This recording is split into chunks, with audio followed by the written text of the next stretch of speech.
ওমরা করা আর হলো না। সৌদির উদ্দেশ্যে ঢাকা ত্যাগের আগে বিমানবন্দরে গ্রেপ্তার হলেন দেশ টিভির ব্যবস্থাপনা পরিচালক আরিফ হাসান।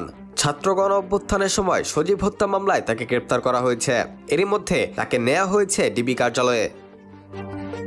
দেশ টিভির ব্যবস্থাপনা পরিচালক পদ ছাড়াও অ্যাসোসিয়েশন অব টেলিভিশন চ্যানেল ওনার্সের কার্যনির্বাহী কমিটির মহাসচিব পদে দায়িত্ব পালন করেছেন আরিফ হাসান। প্রভাব প্রতিপত্তি কম ছিল না, সম্পদও করেছেন অঢেল। বিদেশে পাচার করা টাকায় কানাডায় বাড়ি গড়ার পাশাপাশি দেশে বিদেশে নামে বেনামে বিপুল সম্পদের মালিক হয়েছেন। 3.7 মিলিয়ন কানাডিয়ান ডলারে টরন্টোতে বাড়ি কিনেছেন আরিফ।